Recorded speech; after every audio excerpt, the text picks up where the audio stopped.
नमस्कार दोस्तों, स्वागत है आपका वेद के चैनल में। दोस्तों, आज पूरा घटनाक्रम मैं आपको क्रमवार बताऊंगा और आपको सबसे सटीक और विश्वसनीय खबर इसी न्यूज चैनल पर आपको मिलेगी। दोस्तों, आज का दिन कुछ बेहद खास नहीं रहा है, लेकिन फिर भी आप तक जिम्मेदारी बनती है कि सच आप तक कानों तक पहुँचे कि क्या चीज़ें आज कोर्ट के अंदर हुई हैं और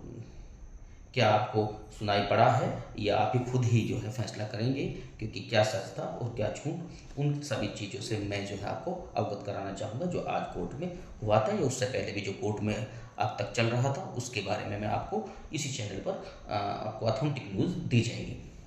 तो दोस्तों, जैसे पिछले आदेशों पर अगर गौर करें आप, तो करोल साहब ने जो है सभी आईए को भी डिस्पोज ऑफ कर दी थी पिछले आदेशों में, और कहा था कि आप जो है सेपरेट कंटेम्प्ट पिटिशन में आइए। आज हम कोर्ट रूम में मौजूद थे, इस बात का प्रमाण है आज की जो डेट आप देख सकते हैं। और इसीलिए जो है जो मैं बता रहा हूँ वो बिल्कुल अथेंटिक रूप से बता रहा हूँ, और जो मैं पहली बातें भी बता रहा हूँ वो ये है कि मैं प्रत्येक डेट पर बहुत सारे लोग रहते हैं और सब अपने अपने तरीके से मॉडिफाई करते हैं, और लेकिन मैं समझता हूँ कि जो है आपने जब चैनल का नाम सच बात विद दिनेश के साथ रखा तो उसके सार्थकता बनी रहनी चाहिए। तो दोस्तों, कंटेम्प्ट पिटिशन जो है सारे अलाउ थे, और जो है ये डिस्पोज ऑफ थी। कभी पहले जब आदेश नवंबर के और उससे पहले की बातें हैं, उसके बाद में जो है 10 दिसंबर से जो है चीज़ें बढ़ने लगी थी। 10 दिसंबर को 1100 का और 238 लोगों का जो है मामला ये चल रहा था, जो 24 फरवरी के 580 लोग थे और 1100 के जो है 238 लोग थे। उनका ये मामला था, लेकिन जैसा आपने कहा था संख्या कोई मैटर नहीं रखती है, इसलिए हम जो है संख्या का ध्यान में नहीं रखेंगे। केवल आप हमें बताइए कितने लोगों का अभी कंप्लायंस नहीं हुआ है। तो देखते ही देखते जो है और 10 दिसंबर की डेट में 6-7 हज़ार लोग वहाँ पहुँच गए। जो लोग सक्रिय थे फेसबुक पर से लेकर के, या जो भी किसी भी प्लेटफॉर्म पर या ऑनलाइन सुनवाई वो देखते थे, सब लोग सक्रिय होकर के वहाँ पर पहुँचे। और 16 दिसंबर को जो है लगभग जो है, आपको लगभग क्या है, तो वो लिस्ट आई हुई थी वो, मैं ज़्यादा आपका समय नहीं लूँगा, मैं आज पॉइंट पे सीधे आज की दिशा में मैं बढ़ रहा हूँ। 16 दिसंबर को जो है जो समय तक याचित थे उनकी जो संख्या थी कुल मिलाकर के जो है 16,418 के समथिंग थी, और वो सब एसबीआई की साइट पर भी डल गई थी। लेकिन कुछ घटनाक्रम ऐसे हुए कि जो है 25 की, और उसके बाद में 24 सुनवाई हुई, 24 के बाद में 27 की भी सुनवाई हुई, और 24 को जो है एक गूगल फॉर्म की जो बाद में लोग आए हैं उनकी भी हमें संख्या जाननी है, क्योंकि जज साहब का जो मोटिव था वो संख्या जानना था कि कितने लोग ऐसे हैं जिनका कंप्लायंस नहीं हुआ, क्योंकि वो संख्या को ही ध्यान में रख करके सरकार पर कोई आदेश देना चाहते थे कि अगर संख्या इतनी है कि वो 6,170 पदों के सापेक्ष ही लगभग है, तो वो उसको जो है कंप्लायंस करा सकते थे, या थोड़ी बहुत इधर उधर थी तो यहाँ तक भी वो जो है सरकार से मान मनोबल कर रहे थे। लेकिन संख्या इतनी ज़्यादा हो चुकी है, और 16 दिसंबर की तक की लगाए तो उस समय भी 16,417 थे। उस समय भी वो सरकार से गुहार लगा रहे थे कि आप इनको कर सकते हो तो कर दीजिए, यानी कि जो उनका मैक्सिमम प्रयास था वो उन्होंने किया। लेकिन उसके बाद में जो है अब संख्या जो है लगभग 32,000 जो आज पटल पर थी उनके सामने, वो 32,000 थी। यानी कि जो गूगल फॉर्म बाद में जो भरे गए थे उनकी संख्या जब उन्होंने पता किया, और अब टोटल जो याची हैं कोर्ट में मौजूद वो 32,000 की संख्या में पहुंच गए हैं। और आज जज साहब ने स्पष्ट और साफ 2-3 नहीं 4-5 बार कहा कि मेरे पास में इतना समय नहीं है, मैं अगस्त में रिटायर हो जाऊंगा, तो इसको मैं जो है किसी और के पास में भेज देता हूँ केस को। इस पर जो है सभी जो वकीलों ने एक सुर में जो है कहा कि नहीं आप ही रखिए, क्योंकि सभी को पता है कि अगर इस कोर्ट से केस चला जाएगा तो शायद ही किसी एक को भी मिले। लेकिन अब संभावनाएं जो हैं कुल मिलाकर के अगर मैं सच कहूँ, क्योंकि सच बात विधिनिवेश के साथ बात है, तो ये जो है अब संभवतः 32,000 का तो बेहद मुश्किल। और मैं तो यहाँ तक कहूँगा कि अब कोई बहुत से लोग कहते हैं कि आज मिडनाइट जैसा शब्द का प्रयोग हुआ है वो कोर्ट में, उसमें आदेश में मेंशन होगा, तो ये तो कोर्ट का आदेश पर अभी मैं टिप्पणी नहीं करूँगा, क्योंकि आदेश तो आपके सामने आएगा ही आज या कल में। लेकिन समझता हूँ कि वो मिडनाइट जैसा शब्द मुझे नहीं लगता व्यक्तिगत रूप से कि वो रखेंगे, क्योंकि अगर उन्हें ये शब्द था तो वो उस पर जो है 16 दिसंबर को रोक लगा देनी थी कि अब कोई कंटेम्प्ट पिटिशन जो है फाइल नहीं होगा। लेकिन उन्होंने किसी भी कंटेम्प्ट पिटिशन पर रोक नहीं लगाई, और देखते ही देखते ये संख्या जो है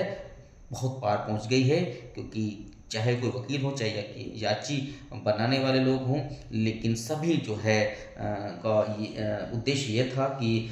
जो रह गया किसी का साथी दोस्त, लेकिन या खुद भी, सब लोग जो है कोर्ट की तरफ पहुंच चुके, स्वतः पहुंचे, चाहे अपने वकीलों के माध्यम से, चाहे अपने मित्रों के माध्यम से। लेकिन मुझे लगता है कि ऐसा कोई भी शायद अब नहीं बचा होगा जो उस समय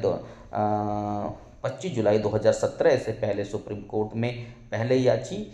था, और आज भी संभवतः लगभग जो है 90% लोग वहाँ पहुँच चुके हैं। तो अब जज साहब को भी स्पष्ट हो चुका है कि इतनी बड़ी संख्या थी, और इस संख्या के बिहाफ पर तो कोई आदेश पारित नहीं किया जा सकता है। और मैं तो ये समझता हूँ कि कोई आदेश तो जो है शायद वो 16-17 हज़ार रुपये भी नहीं किया जाता, लेकिन अगर वो संख्या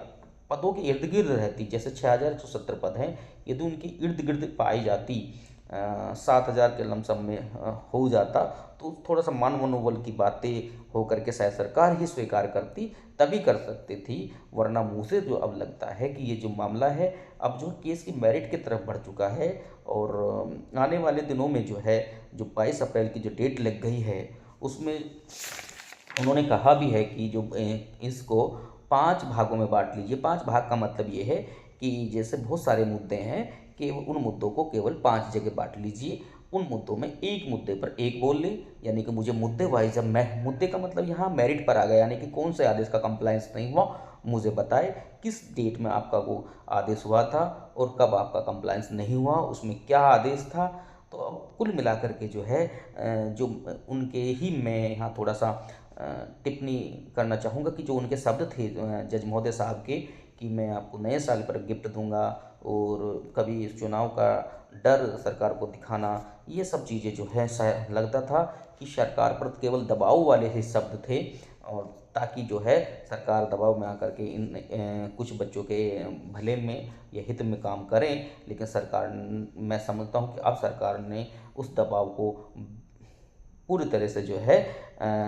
दबाव से मुक्त हो चुकी है, क्योंकि उसने स्पष्ट बोल दिया है कि हम जो है कि हमारे पास में केवल 6170 पद ही हैं, इससे ज़्यादा हम नहीं कर सकते हैं। तो यहाँ तक देखिए 6170 पद की बात तो वो स्वयं कोर्ट कर रही कोर्ट जब कहती है, सरकार जो है स्वयं उसको स्वीकार कर लेती है। तो वो फोकस कैसे रहेगा अगली सुनवाई पर, वो मेरिट को नीचे करके वो सीटें भरी जाएंगी, या 90-105 के जो लोग उस क्राइटेरिया में फिट बैठते हैं, जो भी 90-105 के लोग हैं, उन लोगों को उससे वो सीटें भरी जाएंगी, वो कैटेगरीज वाइज दी जाएंगी, जो आरक्षण पद्धति है या आरक्षण नियमावली है, या जो है उसके तहत ही उन सीटों का बंटवारा किया जाएगा। या जो 6170 पद हैं उस पर 21, 27 और 50% का रिजर्वेशन लगेगा, या जो सीटें वो जिस कैटेगरी की हैं, जैसे सबसे ज़्यादा SC/ST की सीटें हैं, ये मुद्दे जो हैं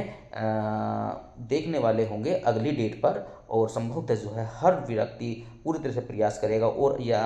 याची नेताओं को भी इस समय जो है जहन में है कि अब जो है मुद्दा जो है 6170 पदों की तरफ आ चुका है। तो कुछ लोगों का ये रहेगा कि जो 90-105 के कट ऑफ में आते हैं, उन लोगों से ही उन सीटों को भरी जाए, और कुछ लोगों का यह रहेगा कि जो है पदों को जो है, जो सीटें, जो क्राइटेरिया तब माने सर्वोच्च न्यायालय का 90-105 का, उस क्राइटेरिया को नीचे करके जो है उन पदों को भरा जाए। अब मैं समझता हूँ कि ये दोनों मुद्दे प्रबल रह गए हैं, और बाकी जो हैं रेस्पोंडेंट वाला मामला भी जो है बड़ा ही तीव्रता लेगा, और बाकी मुद्दे भी जो है मुझे लगता है अभी आदेश से ही क्लियर होंगे कि आज जज साहब ने जो आदेश लिखाया है और आदेश आएगा आज वाला, उसमें क्या क्या पॉइंट रखे हैं, ये देखने वाली बात होगी। क्योंकि संभवतः कल तक आदेश आ जाएगा, उसके बाद में सब स्पष्ट हो जाएगा कि आगे की रणनीति जो है रणनीतिकार किस तरीके से बनाएंगे, जो ज़्यादा से ज़्यादा लोगों का भला हो सके, सभी लोगों को उन न्याय मिल सके, और जो जज साहब ने जो है एक स्वप्न दिखाए थे, हाँ, सब लोगों को, बेरोज़गार भाइयों को, उनके स्वप्न कैसे पूरे होंगे, इनको जो है इस पर भी जो है उन्हें सोचना होना चाहिए और किस तरीके से आगे बढ़ा जाए।